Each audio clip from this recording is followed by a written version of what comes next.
Madness with Deb and Dana. Do you guys know anything about alpaca farming? Tonight we are doing Color Out of Space. It is a surreal cosmic horror directed by Richard Stanley. Love him. It is his first feature film since being removed from the island of Dr. Moreau.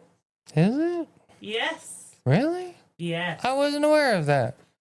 It should have been, and that is proper, and also he's banging, and I love that man. He made a great comeback. This is an adapted Did film. he, though? Nobody ever watched this. Unfortunately, because this is an incredible film. No matter, I don't care who you are. I don't care if you're a scene snob or a pop culture leftover dude. Out. Yeah, shout outs to everybody ever. Like, you can't watch this movie and finish it and be like, I hate this movie. You can't. No, you can't. This is an incredible movie. This is adapted from H.P. Lovecraft's At no point. 1927 short story. At no point in this movie did he move in with a native tribe in Africa, I believe. I believe it was a native tribe in Africa because he got fired and then played background characters that no one stopped him from doing because everybody was like, I don't know who this guy is, but like, yeah, I mean, he seems to be doing great. He can be a weird little monster in the island of Dr. Moreau. And he's just like, well, I was the director a week ago. There's a lot of shit with I love Richard Stanley. There's a lot of shit with Richard Stanley. He's a psycho. He shouldn't be trusted. When I was falling in Screenplay. love with film as a film thing, as a young child that didn't know anything about anything, Hardware was like maybe one of the there's a couple, there's two or three, but like Hardware was maybe the first film that I ever watched in my life that I was like, oh my God, this is a thing that should matter. And it's Richard Stanley. So Dick Stan? Richard Stanny D? Stanny D. I like Stanny that. D. Stanny D. Man, I love that dude. I'm sorry that he did an actual bad thing. I didn't know about that. He also makes amazing movies, and this was his comeback. Color Out of Space. It's his was comeback after like 25 years or something, yeah. This movie stars Nicolas Cage, Greatest actor of all time. Jolie Richardson, great in this. Nick Cage. is Everyone's Nick Cage. great in this. Everyone is amazing in Nick this. Cage is unfucking believable in this movie with the first half of the most serious maybe I've ever seen Nick Cage, like ever. He's not being action, he's just being serious for the first half of this movie, like being a incredible, great, serious actor. Also, he pulls camp into a serious movie in a serious way. That's later. Which is, First it is half. later. First Yes. half is just Nicolas Cage acting like a serious actor. So, I was lucky enough to see this movie right when it was first released, maybe even a little bit before it was released, with a couple of friends of mine. Love you, Wes and Ross. You guys aren't watching. So, the wildest thing I'd ever seen in my life was this movie started. And we were literally, it was a couple weeks before it came out, and we got tickets to go see this way before because my friends work with stuff. Yes, with I don't know TV stuff. what more to say than I got a couple of friends that work with stuff. And Wes, if you ever listen to this, I love you, bro. And I'm not talking shit at all. But regardless, so the movie started and Nicolas Cage came on the screen. And immediately every word Nicolas Cage said, people were laughing at. Multiple times, like his first like 5 or 6 lines that he had, and everyone laughed. And I was like, this shit ain't funny. He's serious as fuck. And then, He like, is. just a few more minutes into the movie, the laughing at every line that Nicolas Cage said ceased because it's that goddamn good of a movie. It is an amazing fucking movie. I would say I live to pick apart high budget good movies. There's like almost nothing I can pick apart in this movie. Like Hellraiser, seriously, top 3 horror movies of all time. I can pick that movie apart on how much we've all terrible, heard it. awful directing and cinematography fails is just from like the first second to every other second in that entire movie from beginning to end. There's nothing to pick apart in this movie. Like, this is maybe the most underrated horror movie ever made. No one's seen it. No one's seen it. No one cares about it. No one knows it exists. This movie, it's not Shining level. But at the same time, there's few movies that pull off what they're doing as well as this movie does, with cinematography, score, writing, just straight book to film.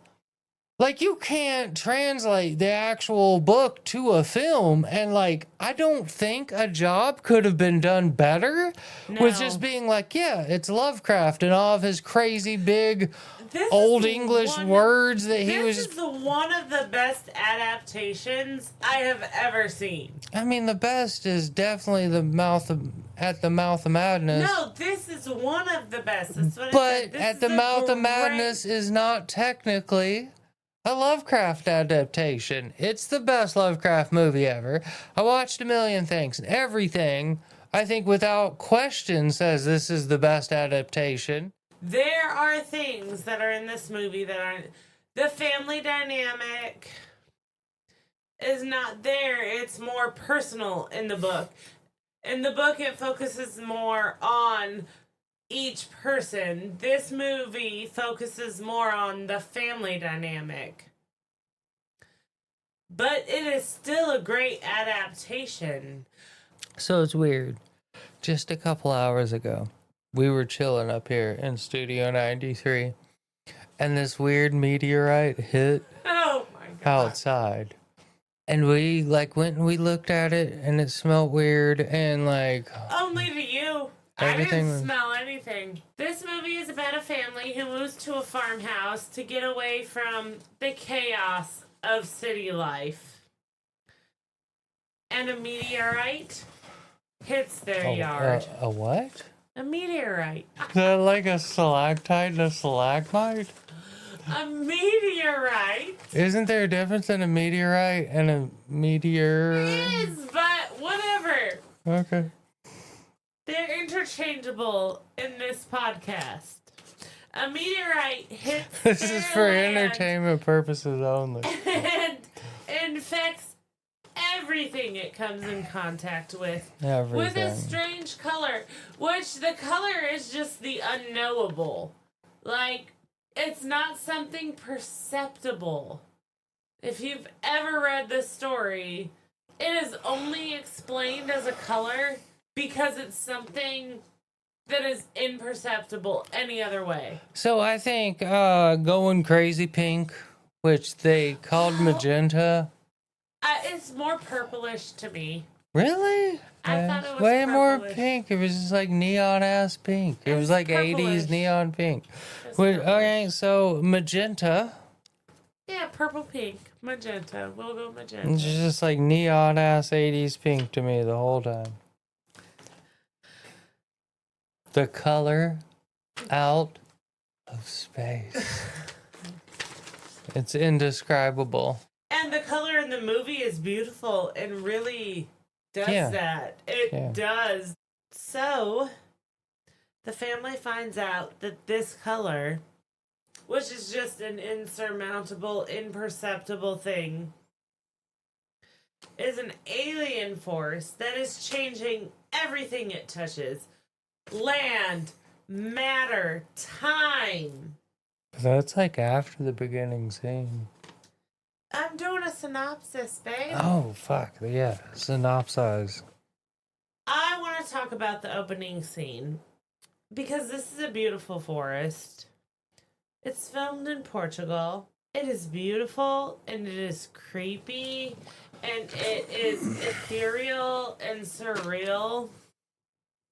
So we get this forest in the opening scene. We also get a Barbie leg swastika. Wait, what? You didn't see that? No! Yeah, like the opening of the whole movie starts with like a zoom in of the beautiful forest. No, there's like the whole opening thing where they're like narrating the beginning of the book and everything. And then they like zoom into the forest where the characters are. And there's like a swastika made out of Barbie legs for no apparent reason. I totally missed that. Yeah, it's a Richard Stanley thing. It's going the Buddhist way because I think Richard Stanley is a Buddhist. I kind of think so too. I'm pretty sure that he claims he's a Buddhist. And I think that's what he was going for. Also, he was going for a swastika made out of Barbie leg. But I did see the daughter Lavinia doing a ritual. Lavinia Fisher from Charleston. No, but I loved the name. No, it's Richard Stanley. So that's a thing I want to say. There's endless references. Everywhere. Every second of this movie is a reference of something. Just like, oh my God, I'm so shocked that like he ever watched Jurassic Park or any of the other. I'm kind of surprised Richard Stanley ever watched The Thing. There's Thing references right at the beginning. The dog. Yeah. The dog right at the beginning is the Thing dog, and it's from a distance, and it's not a husky like the Thing, but when the movie starts and first shows the dog, it's from a bit of a distance and is clearly supposed to make you think about the dog from the Thing. And also, this movie's just the Thing. The first callback I noticed in this movie, you're talking about callbacks, the scene with the girl with the horse and the ritual. Lavinia's doing her ritual. Starts with the lesser banishing of the pentagram. She's like, somebody had to research into stuff. Yeah. And it's not right for any specific. It's not a Wiccan ritual. It's not an Alexandrian ritual. Like, it is, like, super hardcore, like an actual ritual that, like, you could just do at any point. Oh, also, her first name is Lavinia. From Charleston, South Carolina, Lavinia Fisher. Her last name is Gardner. She's a Wiccan. Gerald Gardner and Aleister Crowley invented Wicca. Like, they made that a thing. So, like, so many little nods in this movie. So, like, I feel like those are deep cuts. Yeah. Right there in those first couple minutes, there's just so many deep cuts that it's like, wow, like, goodness. You have no shit to know this movie. Right, which, like, is why I love it so much. But, like, even if you don't know shit, it's just nonsense that they're talking, and it's still just as good of a fucking movie. But, like, I guess I am life blessed with, like, getting all of these crazy deep cut nods that they're doing in the first, like, 2 minutes of this movie. I'm just like, yeah, I know what that is. Oh, I know what that is. Oh, I know what they're doing there. Like, good Lord, like, this is my fucking movie. So, dude whose name I don't know, that's the hydrologist. Ward. She meets Ward. So, in about 1994, I bought a Miskatonic University shirt at Dragon Con. No, really? Yeah, it was black, but it was the exact same shirt. So then Nick Cage is making a cassoulet. Babe, is that how you make a cassoulet? Oh, not exactly, but, like, it's not off. It's not too far off. Like, yeah, you can make a cassoulet that way. I didn't taste it. Fair. Fair what's her name? Julia Child didn't taste it. Oh. I don't know I don't know how Julia Child felt about Nick Cage and H.P. Lovecraft stories cassoulet. But like, I'd be willing to bet it was banging. I'm super surprised that Nick goes down to the wine cellar and it's not just like Coppola wines. I feel like that was a missed marketing opportunity. So then the youngest brother is looking in the well, and he says he sees stars in the well, and that's the first little foreshadowing. He's looking in the well, and he's like, I see stars in there, and nobody else sees them. Jack is connected on another level. I guess on a thing that I'm trying to not tear this movie apart because I think it's such a good movie. It is a great movie. He says that before the meteorite falls, Yeah. which, like, yeah, it's Lovecraft. Yeah, I guess that makes a little bit of sense, but, like, also, like, nothing's happened. So, like, No, nothing's happened, but you know something's gonna happen, and that's the first hint. is that something's gonna foreshadowing? No way. I don't know what that is. I've never heard of foreshadowing before. So I want to say triangles. So many triangles. Okay, so that is also a prominent thing in Lovecraft books. Well, it's pyramids. Triangles. But yeah, Commonly, They don't ever mention a pyramid in this no, but the movie, but there's triangles like and a motherfucker. triangles spiritually, it's the dynamic forces of creation. Yeah, I mean, I guess. And it plays into this movie, and it plays into Lovecraft. And Lovecraft uses a lot of non-Euclidean geometry, and he uses triangles to describe cosmic horror. I don't stories. disagree, but like I also don't think that's exactly right. But like, we'll carry on. Why does Nicolas Cage, I was gonna call him Nick Cage. My boy Nick. Why does he look so awkward when he's kissing people in every movie? Because Nicolas Cage shouldn't kiss people. Who did he kiss? His wife in this movie. And I was just like, it's so Oh, he awkward. kisses people and everything. I know, but it's always so awkward. I love Nick Cage. Our bathroom, our guest bathroom, is Nick Cage bathroom. And you're all invited to see it at any point in time. Come to Myrtle Beach, visit our Nick Cage bathroom. Nick Cage.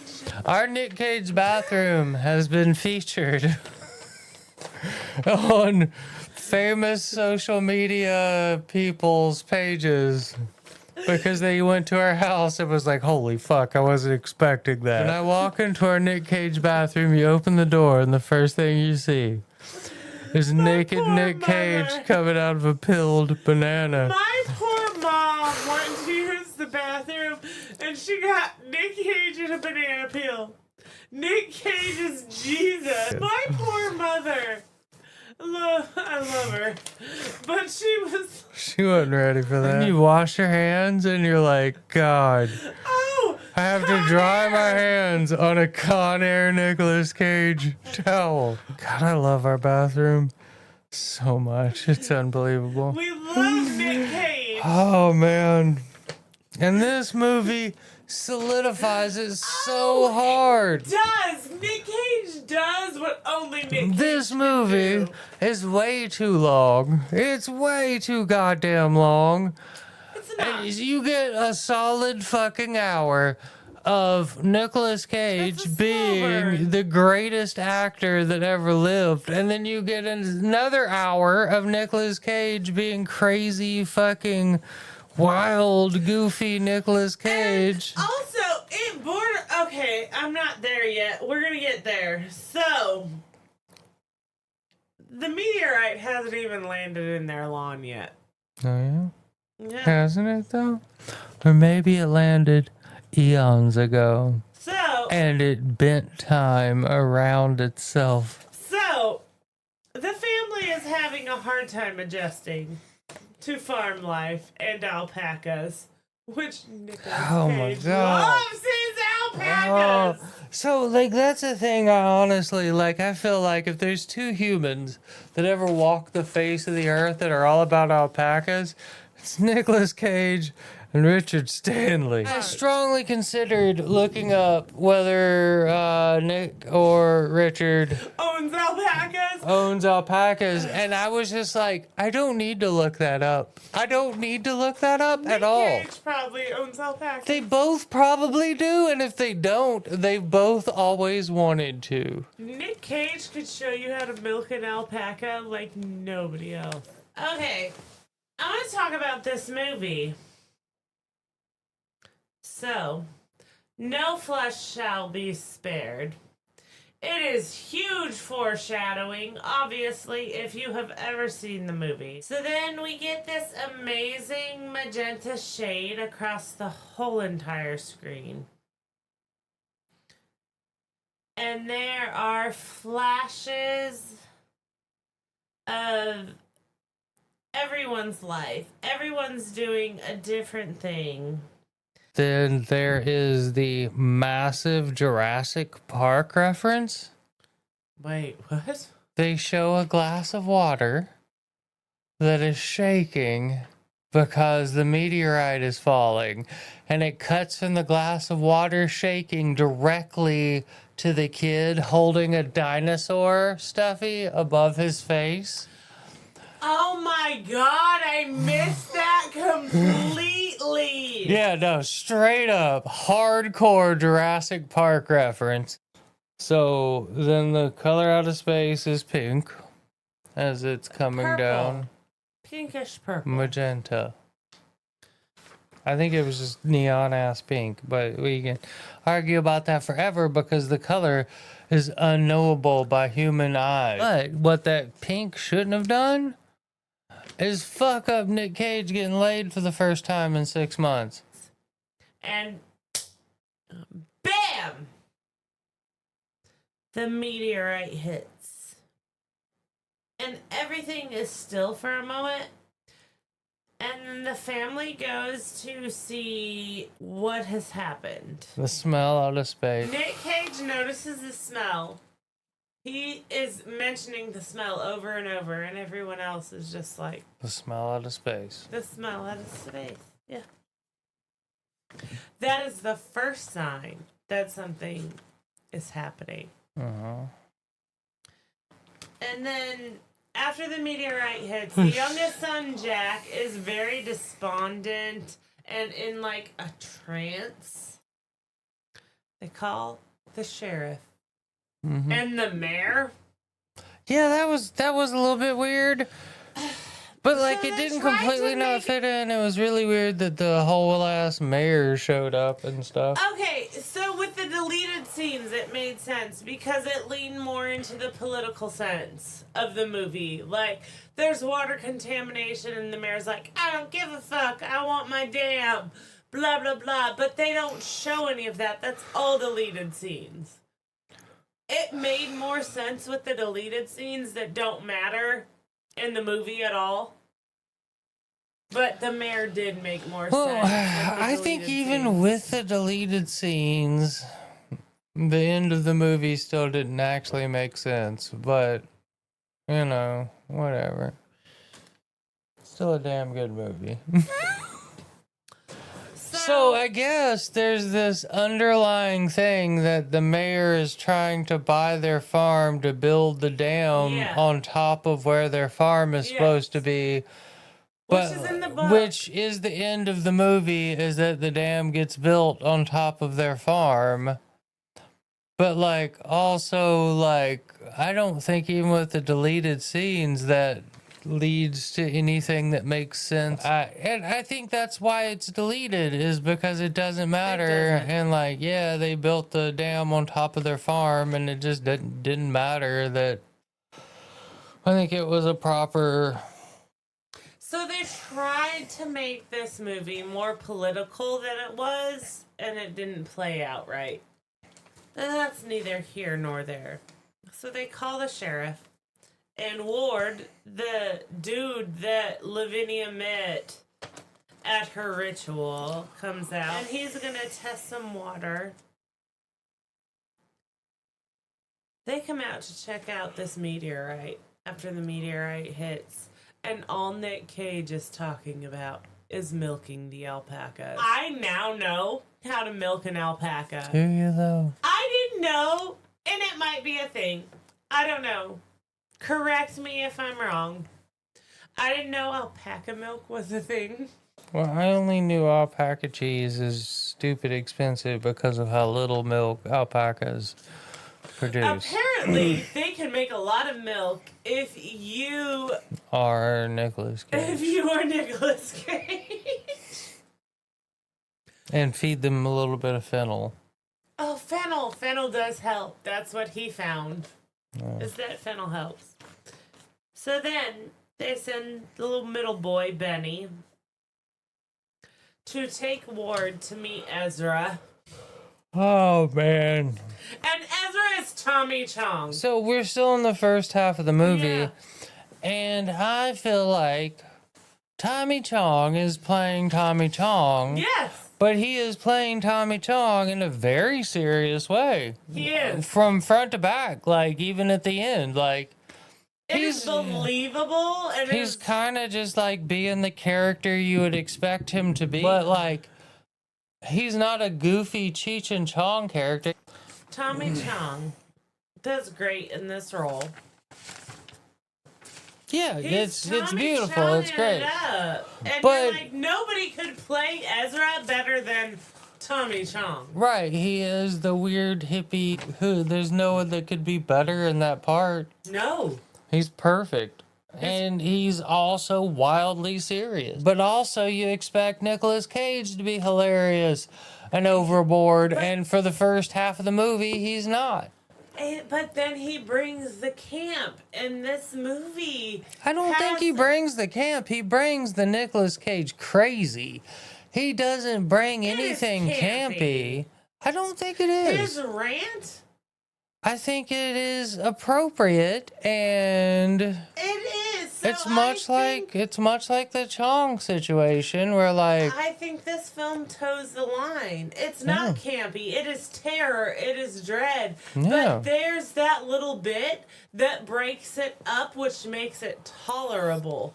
Because this movie does make you feel uncomfortable. The ringing in the ears, the flashes of light, the hallucinations that people are seeing makes the viewer so uncomfortable. They break it up a little bit with the Tommy Chong in there and the Nicolas Cage in there, or else this movie is not tolerable. I'm not saying that this movie is the best movie ever made. It is a great fucking movie. I am saying I think this is the one of the most underrated movies ever made. You can't watch this movie and finish it and be like, "Oh, that fucking sucked. That was goofy and terrible." There's just no way. It's beautifully filmed. It's beautifully and perfectly acted by actors who aren't even in their element. This movie does the uncomfortable so well. So that's I think that's a thing that I have questioned myself since the first time I saw it. If it wasn't Nicolas Cage and it wasn't Tommy Chong, would it be better or worse? You know what I mean? I think it would be worse, honestly. I don't think it would have necessarily worked with any other actors, and they both feel like they're not the right people for the role. They're both out of their comfort zone with the role. Well, Nicolas Cage does phenomenal. His rant, his crazy rant, after he starts losing it. It starts with the newscast, and he starts losing it a little bit. And you see it. The mom chops her fingers off. They go to... And when he gets back, he is losing it. the carrot scene? Yes, the carrot scene. Which I feel like one of two tropes. Carrie? One of two tropes that pissed me off. Carrots, if a carrot's being chopped, a finger's coming off. Always. So I think another trope that pisses me off, my least favorite trope, is going up fucking stairs. Under what circumstance would you drag your fucking fused wife and son upstairs? Monster is a crazy mix of video effects And real shit. and real shit. They had a creature actor come in, but there's also real bad CGI. So it's so weird. There's really, really, really good CGI. Yeah. And then real bad CGI in the same movie. And I think what you hate is the pink stuff. I don't hate anything about this movie. Where it like gets really 70s looking, and you're talking about how some of the CGI looked great and some of it looked bad. Lightning strikes. It was the little lightning bolts. I feel like it was on purpose. I feel like they were going for a 70s vibe because it's a very retro doing movie. so much The Thing stuff. So I think one of the craziest things in this whole movie is the mantis, and they address that in the special features. The mantis is so beautiful. The mantis on the well, perfect. it's like on the side of the well, It's right? Perfect. So it is, without question, there's no human that's ever going to look at that and not be like, that's CG. But at the same time, so beautiful. it's one of the best looking CG things that is clearly CG I've ever seen in my life. The jellyfish in his hand is The jellyfish in his hand doesn't look like CG. It is so well done. It is unfucking believable. The little jellyfish thing looks straight up real, and it's computer graphic. Beautiful, and there's so many lighting effects that I love in this movie. It's wild that they. And there but are that's some what I'm saying. that are so bad. But I think it was a choice to make you uncomfortable. It had to be. Yeah, I think it was on purpose. I really do. Because everything else is so well done. The cinematography is beautiful. The acting is phenomenal. That's why I was so frustrated at the end when everything. Have you ever seen Hardware? No. Oh God, we gotta watch Hardware. We gotta do an episode on Hardware. I think the only reason the island of Dr. Moreau, whatever it is, will go down in history as being what it is because of Richard Stanley. And Richard Stanley fucking agrees. There's been documentaries written about the wildness of that fucking movie, and the wildness of that movie, even when he left, was still just riding on his own coattails. And he knows that, and he's right. He is a crazy idiot. He is. That is capable of unbelievable things, and people just don't give him the opportunity. And this was his opportunity. This was his comeback. And he fucking pulled it off better than anyone could possibly pull it off. And like straight up, no one watched it. No one cared. It is every bit as perfect as a comeback movie can possibly be. This movie, overall, it brings it. It is beautiful. It is done well.